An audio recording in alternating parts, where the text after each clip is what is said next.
Assalamualaikum warahmatullahi wabarakatuh. Salam sejahtera untuk kita semua. Shalom, Om Swastiastu. Kami dari kelompok 6 akan mempresentasikan hasil kerja kelompok kami. Sebelumnya, izin memperkenalkan diri nama kelompok. Yang pertama, saya sendiri, Gere Fortimandano Sudarto. Yang kedua, Igos Timur Primananta Paramarta. Yang ketiga, Marco Polo. Yang keempat, Ira Fiantina. Yang kelima, Berliana Eka Yorinda. Berikut hasil pemaparan materi kami melalui tayangan video berikut. Desentralisasi pada masa penjajahan Jepang. Perubahan bentuk pemerintahan yang dilanda oleh pemerintah Jepang dengan perubahan yang mendasar seperti struktur pemerintahan sebelum masuk Jepang terdiri atas gubernur jenderal, gubernur, presiden, dan kontroler.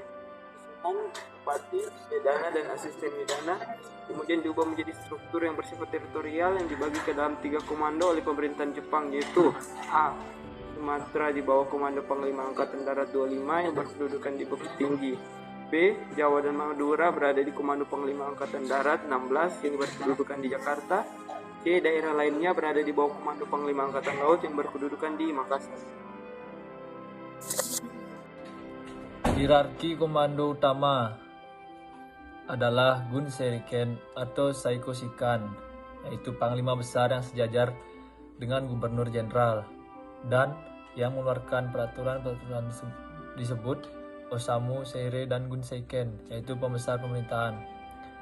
Di wilayah komando Jawa sampai Madura, Gunseriken mengeluarkan Osamu Seire 1942/27 tentang tata pemerintahan daerah dengan membagi Jawa ke dalam beberapa shiu atau dikepalai Shutyokan. Kemudian, shiu dibagi ke dalam beberapa ken atau yang dikepalai oleh Kentyo. Ken dibagi ke dalam beberapa shi atau yang dikepalai Shityu. Yang ketiga, struktur tersebut menghilangkan gubernur dan parlemen. Struktur pemerintahan yang dibangun Jepang tersebut dalam rangka kepentingan militer Jepang di Indonesia yang sewaktu-waktu dengan mudah dapat dimobilisasi untuk mencapai tujuan-tujuan pemerintahan militer Jepang. Filosofi dan paradigma UU nomor 1 tahun 1945. Yang pertama, UU nomor 1 tahun 1945 sebagai UU yang lahir pada fase awal kemerdekaan yang banyak mengatur tentang kedudukan Komite Nasional Daerah atau KNID dan belum meletakkan prinsip-prinsip dasar pemerintahan itu sendiri.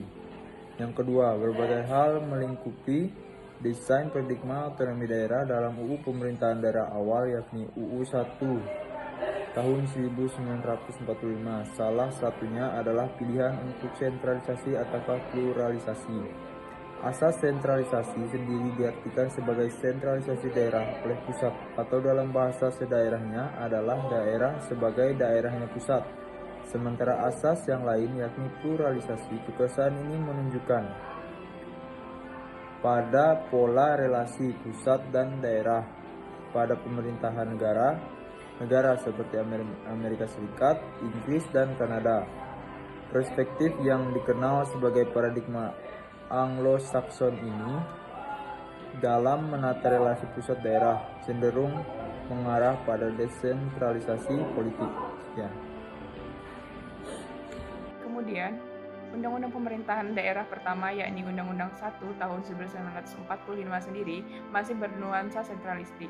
Beberapa hal yang perlu dicatat mengenai sistem pemerintahan undang-undang ini adalah: pertama, pemerintah disusun atas susunan bertingkat, di mana pemerintah pusat dapat mengintervensi pemerintahan yang berada di bawahnya.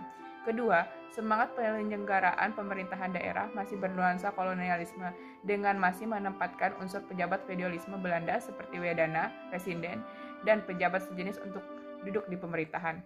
Ketiga, terdapat pola rangkap jabatan yakni kepala daerah menjabat sebagai pejabat eksekutif, sekaligus juga pejabat legislatif dengan pejabat ketua DPRD, cakupan 17 kepresidenan, 18 daerah otonom, dan 67 kabupaten otonom.